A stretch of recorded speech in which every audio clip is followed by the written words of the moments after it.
بسم اللہ الرحمن الرحیم۔ بسم اللہ الرحمن الرحیم۔ 8 رکعت تراویح کا ثبوت علماء و فقہاء احناف کی کتب سے۔ سابق میں ہم متعدد صحیح احادیث اور بعض آثار صحابہ رضی اللہ عنہم ذکر کر آئے ہیں جن کی روح سے تراویح کا عدد مسنون 8 رکعتیں ہی ہے اور وتر سمیت 11 رکعت، اور ان ہی احادیث و آثار کے پیش نظر ہی اور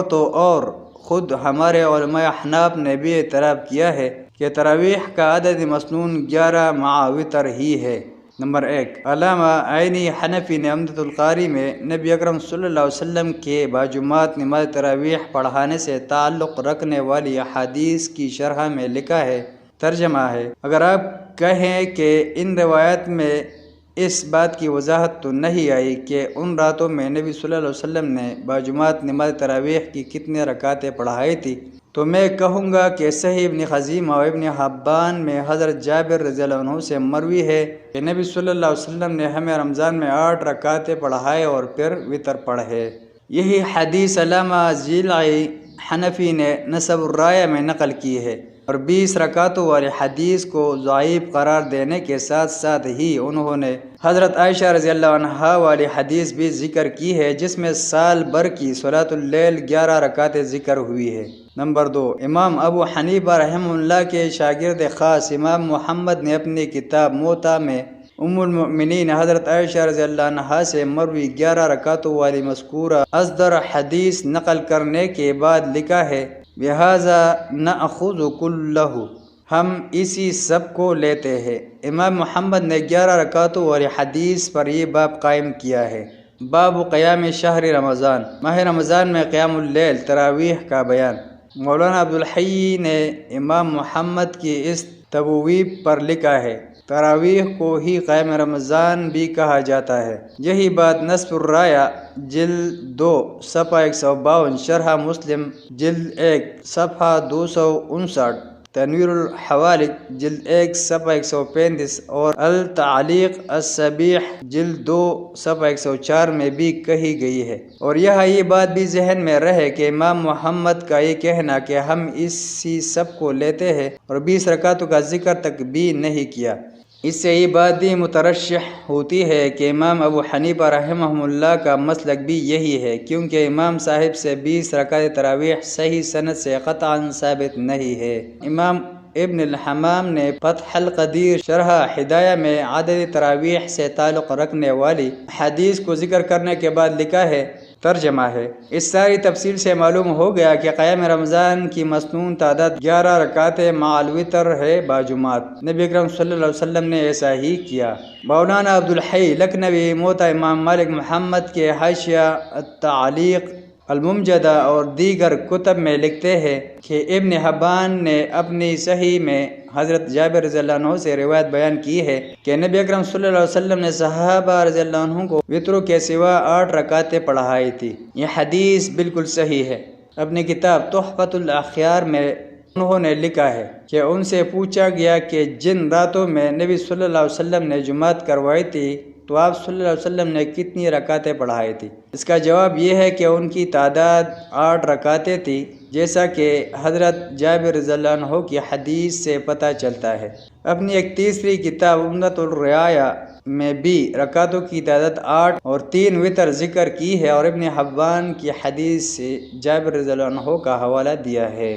ہدایہ پر اپنے حاشیہ میں لکھا ہے کہ سن 1286 ہجری میں مجھ سے پوچھا گیا کہ جس نے 8 رکعت تراویح پڑھے جن کا تذکرہ صحیح ابن حبان میں ہے اور 3 رکعت وتر ادا کیے تو کیا وہ تارک سنت ہوگا؟ تو اس کا میں نے جو جواب دیا اس کا خلاصہ یہ ہے کہ تمام علماء اصول میں صرف اس عمل کو سنت کہتے ہیں جس پر نبی صلی اللہ علیہ وسلم نے ہمیشگی کی۔ سنت کی تعریف کی روح سے نماز تراویح کی سنت تعداد صرف وہی 8 رکعتیں ہوگی جس کا ذکر ہوا ہے۔ شرح معانی الاثار طحاوی میں حضرت عمر فاروق رضی اللہ عنہ کے حضرت عبیہ بن کعب اور حضرت تمیم الداری رضی اللہ عنہما کو 11 رکعتیں پڑھانے کا حکم دینے والی حضرت صاحب بن یزید رحمہ اللہ سے مروی حدیث مذکور ہے، اور یہ روایت موطا امام مالک صفحہ 40 میں بھی موجود ہے۔ اس سے ثابت ہوتا ہے کہ صحابہ کرام رضی اللہ عنہم عہد نبوت میں 8 رکعتیں پڑھتے تھے، اور خلیفہ ثانی حضرت عمر فاروق رضی اللہ عنہ کی سنت بھی وتر سمیت 11 رکعتیں ہی ہے۔ نمبر 10، ملا علی قاری مرقدہ شرح مشکات میں لکھتے ہیں کہ اس میں شک نہیں کہ نبی صلی اللہ علیہ وسلم نے صحابہ کرام رضی اللہ عنہم کو 8 رکعت نماز تراویح علاوہ وتر کے پڑھائی تھی۔ نمبر 11، مولانا محمد زکریا خان دہلوی موطا امام مالک کی شرح اور جز المسالک میں لکھتے ہیں کہ یقیناً محدثین کے اصول کے مطابق 20 رکعت تراویح کی تعداد نبی صلی اللہ علیہ وسلم سے ثابت نہیں ہے۔ نمبر 12، مولانا انور شاہ کشمیری نے تقریر ترمیزی العرف الشذی میں لکھا ہے کہ اس بات کو تسلیم کیے بغیر کوئی چارہ ہی نہیں کہ نبی اکرم صلی اللہ علیہ وسلم نے 8 رکعت تراویح پڑھی ہے۔ ایک جگہ موصوف لکھتے ہیں کہ نبی صلی اللہ علیہ وسلم سے صحیح سند کے ساتھ 8 تراویح ہی ثابت ہے، اور 20 رکعتوں والی حدیث ضعیف ہے، اور اس کے ذوق پر تمام محدثین کرام کا اتفاق ہے۔ نمبر 13، ابن کتب فیض الباری شرح صحیح البخاری میں لکھا ہے کہ نبی صلی اللہ علیہ وسلم سے کسی مرفوع حدیث میں 13 رکعتوں سے زیادہ نماز وتر ثابت نہیں ہے۔ نمبر 14، جبکہ اپنی کتاب کشف الستر میں لکھا ہے کہ نبی صلی اللہ علیہ وسلم نے صحابہ کرام رضی اللہ عنہ کو ماہ رمضان میں 11 رکعت تراویح اور 3 رکعت وتر کی جماعت کروائی تھی، جیسا کہ ابن خزیمہ و ابن حبان نے اپنی صحیح میں، اور محمد بن نصر مروزی نے قیام اللیل میں حضرت جابر رضی اللہ عنہ کی روایت بیان کی ہے۔ بانی دارالعلوم دیوبند مولانا محمد قاسم نانتوی اپنی کتاب لطائف قاسمیہ مکتوب صوم میں لکھتے ہیں نبی اکرم صلی اللہ علیہ وسلم سے جو 11 رکعتیں مع الوتر ثابت ہے وہ 20 سے زیادہ معتبر ہے۔ نمبر 16، فتح سر المنان فی تائید مذہب النعمان میں لکھتے ہیں کہ جیسا کہ آج کل 20 رکعت تراویح کو سنت بتایا جا رہا ہے، یہ رسول اللہ صلی اللہ علیہ وسلم سے ثابت نہیں ہے۔ آپ صلی اللہ علیہ وسلم کے زمانہ مبارکہ میں آپ صلی اللہ علیہ وسلم کے حکم کے بموجب حضرت عائشہ رضی اللہ عنہا کی حدیث پر عمل رہا، جیسا کہ بخاری شریف میں موجود ہے کہ رسول اللہ صلی اللہ علیہ وسلم نے رمضان میں 11 رکعت مع الوتر سے زیادہ نماز تراویح نہیں پڑھی، اور حضرت عائشہ رضی اللہ عنہا رسول اللہ صلی اللہ علیہ وسلم کے حال سے خوب واقف تھی۔ نمبر 17، علامہ ابن نجیم بحر الرائق میں لکھتے ہیں ہمارے مشائخ کے اصول کے مطابق 8 رکعت تراویح سنت ہے، کیونکہ نبی صلی اللہ علیہ وسلم سے مع وتر 11 رکعت تراویح ہی ثابت ہے، جیسا کہ بخاری و مسلم میں حضرت عائشہ رضی اللہ عنہا والی حدیث سے ثابت ہے کہ نبی صلی اللہ علیہ وسلم رمضان و غیر رمضان میں 11 رکعت سے زیادہ نہیں پڑھا کرتے تھے۔ اس سے آگے موصوف نے بقیہ 12 رکعتوں کو صرف استحباب کا درجہ دیا ہے، سنت نہیں مانا۔ نمبر 18، علامہ طحطاوی حاشیہ دار المختار میں لکھتے ہیں، اور آگے امام طحطاوی نے فتح القدیر ابن الحمام اور بحر الرائق ابن نجیم ہی کی طرح ذکر کیا ہے کہ ہماری مشائخ کے اصول کے مطابق سنت صرف 8 تراویح ہے اور بقیہ 12 رکعتیں محض مستحب۔ نمبر 19، علامہ احمد حمومی حاشیۃ الاشباح میں لکھتے ہیں بلا شبہ نبی صلی اللہ علیہ وسلم نے 20 رکعتیں نہیں بلکہ 8 رکعتیں تراویح پڑھی ہے۔ نمبر 20، ابو سعود کی شرح کنز الدقائق میں مرقوم ہے نبی صلی اللہ علیہ وسلم نے تراویح 20 رکعت نہیں پڑھے بلکہ 8 رکعتیں پڑھی ہے۔ نمبر 21، مولانا محمد احسن نانوتوی اپنے حاشیہ کنز الدقائق میں رقم تراز ہے نبی صلی اللہ علیہ وسلم نے تراویح کی 20 رکعتیں نہیں بلکہ صرف 8 رکعت پڑھی ہے۔ نمبر 22، علامہ شامی رد المحتار المعروف فتاوی شامیہ میں فرماتے ہیں دلیل کے لحاظ سے صرف 8 تراویح ہی سنت ہے اور باقی رکعتیں صرف مستحب ہے۔ نمبر 23، شیخ عبدالحق دہلوی اپنے معروف کتاب ما ثبت بالسنہ میں لکھتے ہیں صحیح یہی ہے کہ نبی صلی اللہ علیہ وسلم نے 11 رکعت تراویح پڑھی ہے، جیسا کہ قیام اللیل میں آپ صلی اللہ علیہ وسلم کی عادت مبارکہ تھی۔ نمبر 24، اپنی دوسری کتاب مدارج النبوہ فارسی میں تحریر کرتے ہیں تحقیق اور صحیح یہی ہے کہ نبی صلی اللہ علیہ وسلم ماہ رمضان میں 11 رکعت تراویح ہی پڑھا کرتے تھے، جو کہ آپ صلی اللہ علیہ وسلم تہجد میں ہمیشہ پڑھا کرتے تھے جیسا کہ معروف ہے۔ نمبر 25 نفحات رشید میں لکھا ہے، نبی صلی اللہ علیہ وسلم سے ثابت ہے کہ آپ صلی اللہ علیہ وسلم نے وتر سمیت 11 رکعات تراویح سے زیادہ نہیں پڑھے، نہ رمضان میں اور نہ غیر رمضان میں۔ نمبر 26 مولانا احمد علی سہارنپوری نے اپنے حاشیہ بخاری شریف میں لکھا ہے، قیام رمضان تراویح 11 رکعات مع وتر سنت ہے جسے نبی صلی اللہ علیہ وسلم نے باجماعت ادا کیا ہے۔ نمبر 27 اور ہدایہ کی شرح عین الہدایہ میں موصوف لکھتے ہیں، صحیح حدیث کی روح سے وتر سمیت نماز وتر کی صرف 11 رکعتیں ہی ثابت ہے۔ نمبر 28 اور یہی بات انہوں نے اپنی بعض دیگر کتب میں بھی کہی ہے۔ نمبر 29 ابو الحسن شرنبلانی مراقی الفلاح شرح نور الایضاح میں لکھتے ہیں، یہ بات ثابت ہے کہ نبی صلی اللہ علیہ وسلم نے باجماعت 11 رکعت تراویح مع وتر پڑھائی تھی۔ نمبر 30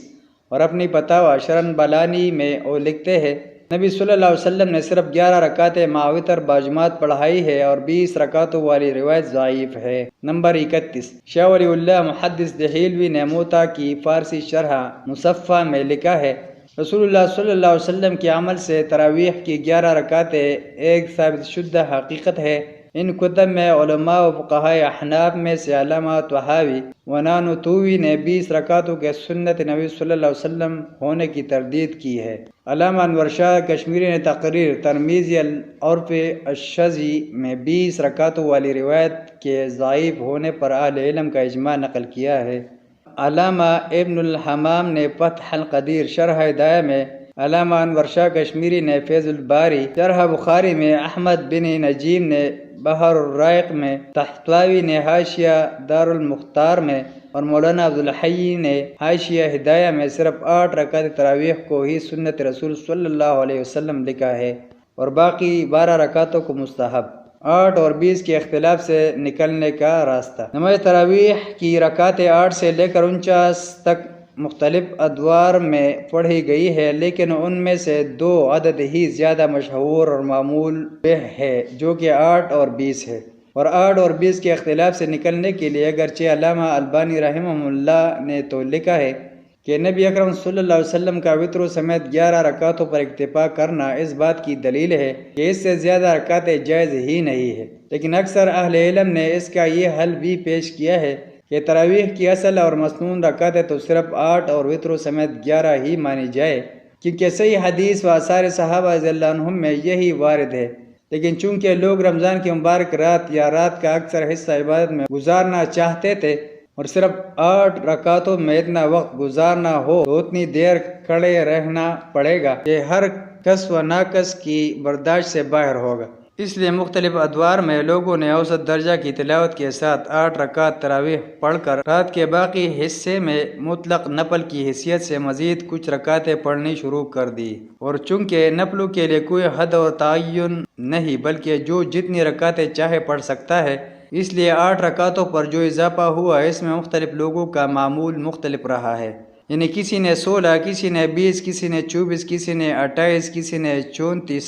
کسی نے 36، کسی نے 38، کسی نے 40 اور کسی نے 42 رکعتیں پڑھی اور ان کے بعد 3 یا 7 وتر پڑھتے تھے۔ عدد کی اس کمی بیشی کا انحصار محض پڑھنے والوں کی رغبت و شوق پر تھا، اور تراویح کے متعلق جن علماء احناف کے اقوال ہم نے پیش کیے ہیں یا جن کی طرف ان کی کتب کے حوالوں سے اشارہ کیا ہے، انہوں نے بھی اختلاف سے نکلنے کا یہی حل بتایا ہے کہ 8 رکعتیں تو سنت رسول صلی اللہ علیہ وسلم ہے اور باقی نفل و مستحب، لہذا جو شخص 8 تراویح پڑھتا ہے اور ان پر کوئی اضافہ نہیں کرتا تو اس کا یہ فعل بھی صحیح ہے، بلکہ سنت و ثابت یہی عادت ہے۔ اور اگر کوئی شخص 20 تراویح پڑھتا ہے اور ان میں سے 8 کو سنت ثانیہ اور بقیہ 12 کو محض نفل و مستحب کی حیثیت سے ادا کرتا ہے تو بھی اس میں تشدد کرنے کی ضرورت نہیں۔ اگر کوئی شخص جذبات کی روح میں بہہ کر اپنے کچھ مخصوص مقاصد کے حصول کی خاطر خواہ مخواہ مسلمانوں کے جذبات سے کھیلتے ہوئے ان میں صرف و طول کروائے اور 8 سے زیادہ کو قطعاً ناجائز اور بدعت قرار دے یا صرف 20 کو ہی سنت مؤکدہ ٹھہرائے اور اس میں کمی بیشی کو مکروہ و بدعت خلاف اجماع اور شفاعت نبی صلی اللہ علیہ وسلم سے محرومی کا سبب قرار دے، تو یہ سنگین غلطی ہے، اور ماضی میں ہمارے بر صغیر کے بعض جوشیلے، بڑکیلے اور جذباتی قسم کے واعظین و مبلغین سے ایسی غلطیاں سرزد ہوتی رہی ہے۔ حالانکہ ہمیں اس کی بجائے کچھ وسعت ظرفی سے کام لینا چاہیے اور ایسے مسائل میں شمشیر تفسیق و تکفیر نہیں چلانی چاہیے۔ ایک لطیفہ، ایسے شخص تحقیقی مسائل میں مناظرانہ ڈائلاگ بولنے سے بھی گریز کرنا چاہیے، کیونکہ وہ لطیفے تو قرار دیے جا سکتے ہیں، مسئلہ نہیں، اور دین مسائل چاہتا ہے، لطائف نہیں۔ مثلا بعض واعظین یہ کہتے ہیں کہ 20 رکعت میں 11 بھی آ جاتی ہے، لہذا جو شخص 20 رکعتیں پڑھتا ہے اس نے 11 رکعت والی حدیث پر بھی عمل کر لیا۔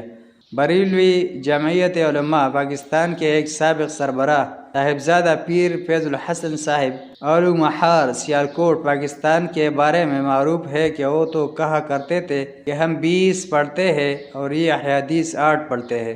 اگر قیامت کے دن اللہ نے 8 طلب کر لیے تو ہم عرض کریں گے کہ اے اللہ، ان میں سے ہماری 8 قبول کر لے اور 12 ہمیں لوٹا دے۔ اور اگر اللہ نے 20 طلب کر لیے تو یہ وہابی اس وقت 12 رکعتیں کہاں سے لائیں گے؟ یہ اور ایسے ہی بعض دیگر باتیں نہایت مضحکہ خیز ہے اور اس قابل بھی نہیں کہ ان کی طرف التفات ہی کیا جائے۔ دین نہ ہو گیا، بازیچہ اطفال ہو گیا، ایسی باتوں کو خاطر میں نہیں لانا چاہیے۔ ہاں، علم و تحقیق کا معاملہ ہو تو دوسری بات ہے۔ وسعت ظرفی، یہاں ایک اور بات کی طرف اشارہ کر دینا مناسب معلوم ہوتا ہے کہ ہمارے یہاں سعودی عرب اور خلیجی ممالک میں بعض لوگ نماز تراویح تو امام کے ساتھ پڑھتے ہیں اور جب وتر کی ادائیگی کا وقت آتا ہے تو الگ ہو جاتے ہیں، اور یہ محض اس بنا پر کہ یہ امام صاحب ہمارے طریقے مسلک کے مطابق وتر نہیں پڑھاتے، یعنی نماز وتر کی پہلی 2 رکعتیں شفاع الگ پڑھ کر سلام پھیر کر پھر تیسری رکعت وتر الگ پڑھتے ہیں، جبکہ 3 رکعت وتر کو ادا کرنے کے یہ دونوں طریقے ہی ثابت ہیں، جن میں سے پہلا طریقہ 3 رکعتوں کو اکٹھے ہی ایک سلام سے ادا کرنے والا ہے، اور یہ صرف ایک ہی تشہد سے ہے، درمیانی قاعدہ ثابت نہیں ہے، اور دوسرا طریقہ 2 سلاموں والا ہے، اور یہ طریقہ بھی صحیح حدیث سے ثابت ہے۔ کوئی امام 2 سلاموں سے 3 رکعتیں پڑھاتے ہیں تو ان کے ساتھ بھی نماز وتر باجماعت ادا کر لینی چاہیے۔ ویسے بھی جب یہ دعویٰ کیا جاتا ہے کہ چاروں امام برحق ہے تو پھر کسی بھی امام کے پیچھے کوئی بھی نماز ادا کرنے سے گریز کیوں کیا جائے، خاص طور پر جب کہ یہ 2 سلاموں والا طریقہ بھی حدیث رسول صلی اللہ علیہ وسلم سے ثابت ہے، اور اگر وہ اس بنا پر الگ ہو جاتے ہیں کہ پہلے 20 رکعتیں پوری کر لے اور پھر وتر پڑھیں گے تو بھی انہیں ایسا نہیں کرنا چاہیے، بلکہ وتر امام کے ساتھ پڑھ لینے چاہیے، کیونکہ اس طرح انہیں ان کی جماعت اور اس کا ثواب مل جائے گا، اور یہ ہے بھی تراویح سے اہم ترین۔ لہٰذا اگر مسنون 8 رکعت تراویح کے بعد 12 رکعتیں مزید بھی پڑھ کر ضرور 20 ہی کرنا چاہے تو الگ سے رات کے کسی بھی حصہ میں مسجد میں یا گھر جا کر پڑھی جا سکتی ہے۔ حالانکہ صحیح تر بات صرف مسنون عدد پر اکتفا کرنا ہی ہے، جیسا کہ تفصیل گزری ہے۔ سعودی عرب اور خلیجی ممالک میں وزارت امور اسلامیہ کے تحت کام کرنے والے ائمہ مساجد کی غالب اکثریت نماز وتر 2 سلاموں سے ہی ادا کرتی ہے، اگرچہ ان ائمہ میں سے پاک و ہند اور بنگلہ دیش سے آئے ہوئے بکثرت پیش امام فقہ حنفی کے پابند ہوتے ہیں، اس کے باوجود وہ بھی 2 سلاموں والے طریقہ سے ہی 3 رکعت وتر پڑھاتے ہیں۔ اب یہ کہنا تو مناسب نہ ہوگا کہ اس معاملہ میں وہ اپنے عرب مقتدیوں سے ڈرتے یا ان کی خواہش کے مطابق چلتے ہیں، یہ خیال حسن ظن کے خلاف ہے، لہٰذا یہ کہنا ہی زیادہ مناسب ہے کہ وہ فقہ حنفی کے پابند ہونے کے باوجود 3 میں سے 2 رکعتیں الگ اور تیسری الگ سلام سے پڑھتے ہیں، کیونکہ وہ وسعت ظرفی کے بنا پر یہ سمجھتے ہیں کہ یہ طریقہ بھی یقیناً ثابت اور جائز و درست ہے، لہٰذا انہی کی طرح ہمیں بھی وسیع الضرب ہونے کا مظاہرہ کرنا چاہیے اور 2 سلاموں کے ساتھ نماز وتر پڑھانے والے امام کی اقتداء میں باجماعت نماز وتر ادا کر لینی چاہیے، خصوصاً جب کہ یہ دعویٰ بھی کیا جاتا ہے کہ یہ چاروں امام اور چاروں مذاہب ہی برحق ہے، اور جب یہ چاروں برحق ہے تو ایسے موقع پر اس امام کے پیچھے نماز وتر ادا نہ کر کے آپ نے عملاً اپنے اس دعوے کی گویا تردید کر دی۔ لہٰذا آپ ہی اپنی اداؤں پر ذرا غور کریں، ہم اگر عرض کریں گے تو شکایت ہوگی۔ ویسے آج الحمدللہ علم کا دورہ ہے، اور مسلمانوں میں کل تک کتنے ہی ایسے امور مروج تھے جن کا دین سے کوئی تعلق ہی نہیں تھا۔ ان میں سے اکثر امور کو پڑھے لکھے لوگ ترک کر چکے ہیں، جو ان کی دینی بیداری کا ثبوت ہے، اور یہ ایک خوش آئند بات بھی ہے، کیونکہ محض باپ دادا سے سنے سنائے مسائل پر اندھا دھند عمل پیرا رہنا پڑھے لکھے لوگوں کا کام نہیں ہے، یہ تو خالص جہالت کی مترادف ہے۔ لہٰذا ہم سب کو چاہیے کہ اپنے شب و روز میں سے تھوڑا بہت وقت قرآن کریم کے ترجمہ و تفسیر اور سنت رسول صلی اللہ علیہ وسلم کو بیان کرنے والی کتب حدیث، خصوصاً صحیحین یعنی بخاری و مسلم شریف کے مطالعہ کو بھی دے، جو کہ آج اردو اور انگلش بلکہ دنیا کی ہر زندہ زبان میں میسر ہے، اور اگر زیادہ نہیں تو کم از کم قرآن کریم مترجم اور بلوغ المرام الحافظ ابن حجر اردو ترجمہ و حاشیہ مولانا عبدالتواب محدث ملتانی یا مولانا صفی الرحمن مبارک پوری تو ضرور ہی پاس رکھنی چاہیے۔ قرآن و سنت کے مطالعہ سے وسعت ظرفی بھی پیدا ہوگی، اور ان دونوں کی طرف رجوع ہی امت اسلامیہ کے افراد میں اتحاد و اتفاق کا بھی ضامن ہے۔ واللہ الموافق۔ نماز تراویح کے بعد دوبارہ جماعت۔ سعودی عرب اور خلیج ممالک میں بکثرت لوگ نماز تراویح کے بعد پھر دوبارہ باجماعت نوافل قیام اللیل ادا کرتے ہیں۔ انفرادی طور پر تو یہ فعل بڑا ہی کار ثواب ہے، البتہ بلا التزام و باجماعت اس کا ثبوت نہیں ملتا۔ اس سلسلہ میں ہفت روزہ اہل حدیث لاہور کی 2 قسطوں میں مولانا عبید اللہ عفیف کا ایک مضمون بلکہ فتاوی شائع ہوا ہے، جس کی افادیت کے پیش نظر ہم اسے یہاں نقل کر رہے ہیں۔ سوال: کیا فرماتے ہیں علماء کرام، محققین اور محدثین اس مسئلہ کے بارے میں کہ نماز تراویح کے بعد باجماعت نوافل پڑھانے شریعت محمدیہ صلی اللہ علیہ وسلم کی روح سے جائز ہے یا کہ نہیں؟ اگر کوئی عالم دین رمضان المبارک کی راتوں میں اہتمام کے ساتھ باجماعت نوافل پڑھاتا ہے تو کیا وہ نبی صلی اللہ علیہ وسلم کی سنت کی خلاف ورزی کرتا ہے؟ کیا وہ بدعت کرتا ہے یا نہیں؟ شریعت محمدیہ کی روح سے بدعتی کہلائے گا یا نہیں؟ سائل عبدالحفیظ۔ الجواب بعنوان الوہاب۔ صورت مسئولہ میں واضح ہو کہ یہاں 2 باتیں قابل لحاظ ہے۔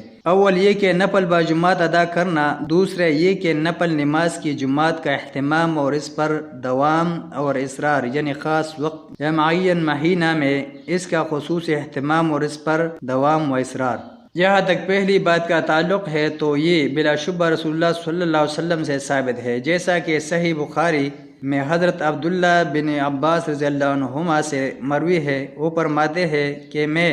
ایک رات اپنی خالہ محترمہ ام المؤمنین حضرت میمونہ رضی اللہ عنہا کے ہاں ٹھہرا ہوا تھا۔ جب تہجد کے لیے رسول اللہ صلی اللہ علیہ وسلم کھڑے ہوئے تو ہم نے بھی آپ صلی اللہ علیہ وسلم کے ساتھ نماز پڑھی، اور اسی طرح صحیح بخاری میں جناب محمد بن ربیع رضی اللہ عنہما سے حضرت عتبان بن مالک رضی اللہ عنہ کا واقعہ منقول ہے۔ ان دونوں حدیث صحیحہ سے ثابت ہوا کہ نوافل کی جماعت بلا ریب جائز ہے، مگر یہ اتفاقی امر ہے، جس کی صورت مثلا یہ کہ ایک آدمی نفل نماز پڑھ رہا ہے، اتنے میں ایک دوسرا آدمی دیکھتا ہے کہ مولوی صاحب یا حافظ صاحب نفل نماز پڑھ رہے ہیں، وہ بھی شامل ہو جائے تو یہ تو درست ہے، لیکن اس کا اہتمام کرنا اعلانات اور دوسری تشویقات اور ترغیبات کے ذریعے مردوں اور عورتوں کو اکٹھا کر کے نوافل کو باجماعت بالدوام ادا کرنا نہ صرف جائز نہیں بلکہ بدعت ہے۔ اسی طرح وتر کے بعد 2 رکعت نفل پڑھنے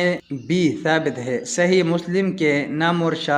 شارح امام نووی رحمہ اللہ نے لکھا ہے کہ آپ صلی اللہ علیہ وسلم نے وتر نماز کے بعد یہ 2 رکعت نفل جواز ثابت کرنے کے لیے ادا فرمائے تھے۔ امام نووی رحمہ اللہ نے یہ بھی وضاحت فرمائی ہے کہ آپ صلی اللہ علیہ وسلم نے ان 2 نفلوں پر ہمیشگی نہیں فرمائی، یعنی یہ آپ صلی اللہ علیہ وسلم کی عادت مستمرہ نہ تھی۔ اس تفصیل سے ثابت ہوا کہ اتفاقی طور پر نوافل باجماعت جائز ہے، اور یہ بھی ثابت ہوا کہ وتر نماز کے بعد 2 رکعت نماز نفل پڑھنے بھی جائز ہے، مگر دوام کے ساتھ نہیں بلکہ کبھی کبھار اور بس۔ اب لیجئے مسئلہ کی دوسری شق، یعنی اس مطلق جواز کے ہونے پر دوام اور ہمیشگی، اور وہ بھی مہینہ اور وقت کی تعین کے ساتھ پڑھی جانے والی نماز نفل کی باجماعت تکرار، تو یہ بلا شبہ جائز نہیں، بلکہ اس پر دوام اور اصرار شائبہ بدعت سے خالی نہیں، کیونکہ یہ تقیدات مع اہتمام اس مطلق جواز کو بدعت میں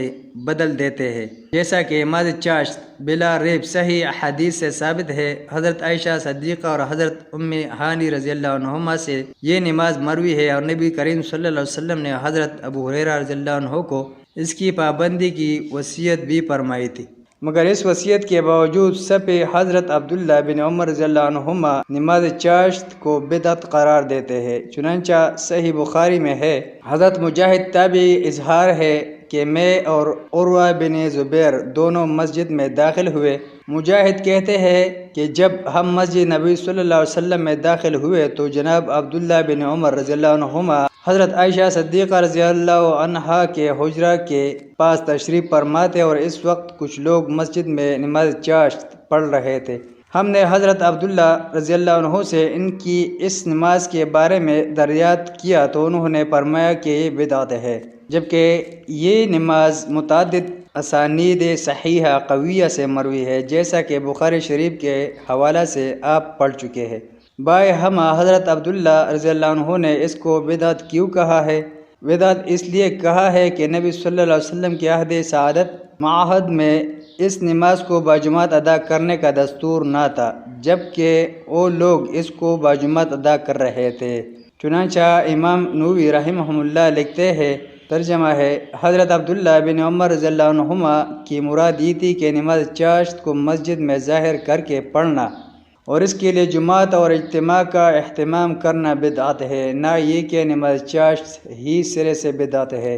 امام ابو بکر محمد بن ولید الترتوشی مالکی لکھتے ہیں، حضرت عبداللہ بن عمر رضی اللہ عنہما نے ان کی اس نماز کو یا تو اس لیے بدعت کہا کہ وہ اسے باجماعت پڑھ رہے تھے یا اکیلے پڑھ رہے تھے، مگر اس طرح سے جیسے فرائض کے بعد ایک ہی وقت میں تمام نمازی حضرت سنن رواتب پڑھا کرتے تھے۔ سبحان اللہ، اللہ اکبر، لا الہ الا اللہ کا وظیفہ اپنے اندر بڑے فضیل لگتا ہے، اور مفسرین نے اس کو باقیات صالحات میں شمار کیا ہے۔ خصوصاً لا الہ الا اللہ کے وظیفہ کو احادیث میں افضل ذکر قرار دیا گیا ہے، جو اضافہ حسنات اور بلندی درجات کا مضبوط ترین ذریعہ ہے، مگر اس کے باوصف جب اس وظیفہ کو خاص تقیدات اور تکلفات و التزامات کے ساتھ پڑھا جائے گا تو یہی وظیفہ ہلاکت اور خسران کا ذریعہ قرار پائے گا، جیسا کہ سنن دارمی میں بسند صحیح حضرت عبداللہ بن مسعود رضی اللہ عنہ کا واقعہ بڑا مشہور ہے کہ کچھ لوگ کوفہ شہر کی مسجد میں سحری کے وقت حلقہ بنا کر کنکریوں پر سبحان اللہ، اللہ اکبر، لا الہ الا اللہ 100 مرتبہ پڑھ رہے تھے، تو حضرت عبداللہ بن مسعود رضی اللہ عنہ نے انہیں ڈانٹ پلاتے ہوئے فرمایا تھا، حضرت عبداللہ بن مسعود رضی اللہ عنہ نے فرمایا، تم اپنی ان کنکریوں پر اپنے گناہوں کو شمار کرو، میں ضمانت دیتا ہوں کہ تمہاری نیکیاں ضائع نہیں ہوں گی۔ افسوس ہے تم پر اے امت محمد صلی اللہ علیہ وسلم، تم کتنی جلدی ہلاکت میں مبتلا ہو گئے ہو، ابھی تو تم میں صحابہ رسول صلی اللہ علیہ وسلم بکثرت زندہ موجود ہے، ابھی تو رسول اللہ صلی اللہ علیہ وسلم کے کپڑے پرانے نہیں ہوئے اور آپ صلی اللہ علیہ وسلم کے استعمال میں آنے والے برتن بھی نہیں ٹوٹے، کیا تم اتنی جلدی ہی ایسا کر کے گمراہی کا دروازہ کھول رہے ہو؟ اور اسی طرح کے اور بھی بہت سے واقعات منقول ہے، مگر لعل فیہ کفایۃ لمن لہ ادنی درایا۔ اسی ساری گفتگو سے ثابت ہوا کہ عبادت اور اطاعت شرع میں جس طرح سے منقول ہو اس کو اسی انداز میں ادا کرنا چاہیے، یعنی اس کو اس کی اسی حیت پر قائم رکھنا چاہیے جس حیت میں منقول ہو۔ اگر اس مطلق عبادت اور نیک عمل کو کسی خاص قید کے ساتھ مقید کیا جائے گا یا اس غیر موقت کو موقت بنایا جائے گا، یعنی کسی خاص وقت کے ساتھ مخصوص کیا جائے یا اس غیر معین کو معین کیا جائے گا تو وہ لامحالہ بدعت بن جائے گی۔ چنانچہ یہی وہ نقطہ ہے جس کے پیش نظر حضرت عبداللہ بن عمر رضی اللہ عنہ نے نماز چاشت کی جماعت کو بدعت قرار دیا تھا، اور حضرت عبداللہ بن مسعود رضی اللہ عنہ نے حلقہ باندھ کر سبحان اللہ، اللہ اکبر، لا الہ الا اللہ کے ذکر کو بدعت و گمراہی اور ہلاکت قرار دیا ہے۔ چند تحقیقات علمیہ۔ نمبر 1، حضرت امام ابو اسحاق شاطبی غرناطی بدعات کی تعین اور ان کا رد کرتے ہوئے ارقام فرماتے ہیں، من جملہ بدعات کے یہ بھی بدعت ہے کہ کسی نیک عمل کی ادائیگی کے لیے کیفیات مخصوصہ اور حیات معینہ کا التزام کیا جائے، جیسا کہ حیات اجتماع کے ساتھ ایک آواز میں ذکر کرنا، اور حضرت نبی کریم صلی اللہ علیہ وسلم کے یوم ولادت باسعادت کو عید منانا وغیرہ۔ اور انہی بدعات میں سے ایک یہ بدعت بھی ہے کہ اوقات خاص کے اندر ایسی عبادات معینہ کا التزام کر لینا جن کی ادائیگی کے لیے شرعیت نے وہ اوقات معین نہیں کیے، جیسے 15 شعبان کا روزہ اور اس کی 15ویں شب کی عبادت کا التزام کرنا۔ حضرت موصوف ایک دوسرے مقام پر مزید تفصیل کے ساتھ رقم تراز ہے، جب شریعت نے کسی چیز کو مندوب قرار دیا ہو، جیسے مثلا اللہ کا ذکر، اگر ایک قوم اس کا التزام کرے کہ ایک زبان ہو کر ایک ہی آواز سے ذکر کرنے لگ جاتی ہے، یا دیگر اوقات کے علاوہ کسی معلوم اور مخصوص وقت کی پابندی کے ساتھ وہ ذکر کرتی ہے،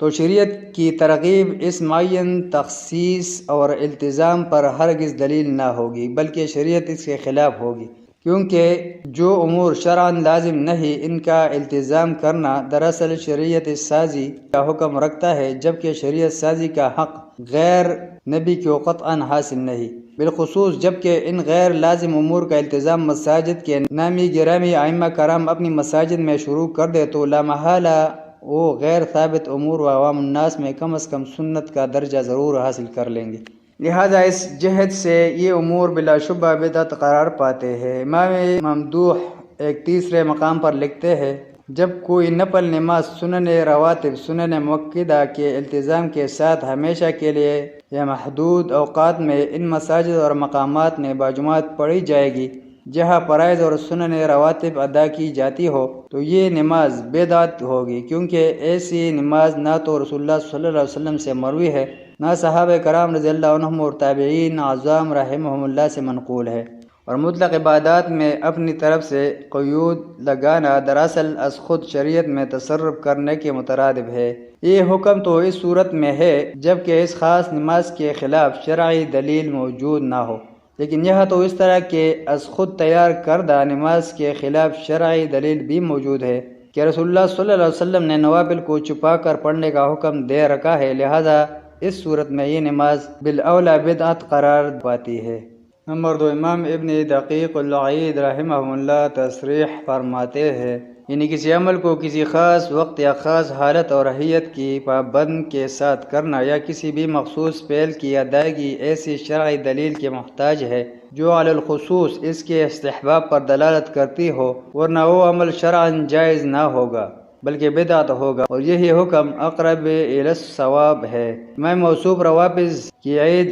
غدیر کی تردید کرنے کے بعد فرماتے ہیں، اسی کے قریب یہ بات بھی ہے کہ کوئی عبادت شرعیت میں کسی خاص طریقہ پر ثابت ہو اور کوئی شخص اس میں کوئی غیر شرعی چیز شامل کر کے تبدیل کر دے اور یہ خیال کرے کہ یہ چیز اس عبادت کے عموم میں داخل ہے، تو اس کا یہ خیال درست اور صحیح ہرگز نہیں ہوگا، کیونکہ عبادت میں تعبدی طریقہ غالب ہے اور اس کا ماخذ رسول اللہ صلی اللہ علیہ وسلم اور صحابہ کرام رضی اللہ عنہم سے اطلاع پائے بغیر معلوم نہیں ہو سکتا۔ نمبر 3، مجدد وقت شاہ ولی اللہ محدث دہلوی رحمہ اللہ وضاحت فرماتے ہیں، دین میں تحریف کے جہاں اور اسباب بھی ہے، وہاں ان میں سے ایک یہ سبب بھی ہے کہ دین میں تشدد اختیار کیا جائے، اور تشدد کی حقیقت یہ ہے کہ ایسی مشکل عبادات کو اختیار کر لیا جائے جن کے متعلق شارع نے کوئی حکم نہیں دیا، مثلا کوئی شخص دوامی طور پر روزہ رکھے، قیام کرے، تخلیہ میں بیٹھ رہے اور نکاح کرنے سے گریز کرے، اور مثلا یہ کہ سنت اور مستحبات کا ایسا التزام کرے جیسا کہ واجبات کے لیے کیا جاتا ہے، تو اس کا ایسا کرنا راہبان یہود و نصارہ کی ادا یعنی تحریف دین کا دروازہ کھولنا ہے۔ جب کوئی متعمق اور متشدد شخص خیر سے کسی قوم کا استاد یا سردار بھی ہو تو پھر لامحالہ وہ قوم یہ خیال کر لیتی ہے کہ ان کے استاذ یا سردار کا یہ عمل شرع کا حکم اور اس کا پسندیدہ امر ہے، اور یہی بیماری تھی یہودی اور نصارہ کے صوفیوں میں۔ آگے فرمایا، اسی کا نتیجہ بد یہ نکلا کہ شریعت موسوی و عیسوی تحریف کا ملغوبہ بن کر رہ گئی، اور تورات و انجیل اپنے حقیقی وجود کو کھو بیٹھے۔ یہی وجہ ہے کہ قانون الہی نے انسانوں کو ان کی اپنی مرضی پر نہیں چھوڑا، عبادات و معاملات، بلکہ یہی تک کہ حکومت اور سلطنت کے احکام میں بھی پابند کر دیا ہے تاکہ وہ اپنی اہواء و خواہشات کے حصول میں دین کا حلیہ نہ بگاڑ بیٹھے۔ نمبر 4، علامہ ابن خلدون المتوفی سن 808 ہجری اس حقیقت کا یوں اظہار کرتے ہیں، شرائع اسلامیہ اسی لیے تو آئی ہے کہ لوگوں کو تمام احوال میں، خواہ وہ عبادات ہو یا معاملات، حتیٰ کہ ملکی انتظام جو لوگوں کے اجتماع کا ایک طبعی امر ہے، دین پر ہی قائم رہنے کی تلقین کرے تاکہ ان کے تمام معاملات شارع کی نگرانی میں تکمیل پائے۔ خلاصہ کلام یہ کہ حضرت عبداللہ بن عمر رضی اللہ عنہ، حضرت عبداللہ بن مسعود رضی اللہ عنہ، امام ابو اسحاق ابراہیم بن موسیٰ شاطبی، امام ابوبکر محمد بن ولید ترتوشی مالکی، امام ابن دقیق العید، امام شاہ ولی اللہ محدث دہلوی اور علامہ عبد الرحمن بن خلدون کی مذکورہ بالا تصریحات سے واضح ہوا کہ شریعت نے جن عبادات اور طاعات کو مطلق چھوڑا ہے، ان میں اپنی طرف سے قیود لگانا یا ان کی کیفیت اور حیت کو بدل دینا، ان کو اوقات معینہ کے ساتھ معین کر دینا، گویا دین کو بدل دینا ہے، اور اسی کا نام تحریف دین ہے، جو کہ گمراہی کے ساتھ ساتھ بدترین بدعت بھی ہے۔ چنانچہ یہی وجہ ہے کہ صحابہ کرام رضی اللہ عنہم ثابت شدہ عبادات اور طاعات میں اپنی طرف سے قیود عائد کرنے اور ان کی حیت کو تبدیل کرنے کو بدعت شمار کرتے تھے، جیسا کہ حضرت عبداللہ بن عمر رضی اللہ عنہ نے نماز چاشت کی جماعت کو بدعت کہا، اور حضرت عبداللہ بن مسعود رضی اللہ عنہ نے سبحان اللہ، اللہ اکبر اور لا الہ الا اللہ کا مخصوص انداز میں وظیفہ پڑھنے والوں کو ڈانٹ پلاتے ہوئے ان کے اس مخصوص کیفیت والے وظیفہ کو گمراہی اور موجب ہلاکت قرار دیا تھا۔ لہذا ثابت ہوا کہ پڑھی ہوئی نماز کی باجماعت تکرار اور اس پر دوام اور اصرار اور پھر اس کا اہتمام درست نہیں، کہ یہ نہ تو رسول اللہ صلی اللہ علیہ وسلم سے ثابت ہے اور نہ یہ سبیل المؤمنین ہے جس کا قرآن مجید میں ذکر کیا گیا ہے۔ جہاں تک نبی صلی اللہ علیہ وسلم کمر کس لیتے، شب زندہ داری کرتے اور گھر والوں کو جگاتے تھے پر عمل کا سوال ہے، تو اس کا جواب یہ ہے کہ کثرت رکعات کی بجائے قرآن پاک بکثرت پڑھا جائے، یعنی قرآت زیادہ کی جائے، جیسا کہ حضرات صحابہ کرام رضی اللہ عنہم کا بیان ہے کہ تیسری رات نماز تراویح سے ہم اس وقت فارغ ہوئے کہ سحری فوت ہو جانے کا خطرہ لاحق ہو گیا۔ حضرت امام شافعی رحمہ اللہ ایک مقام پر فرماتے ہیں،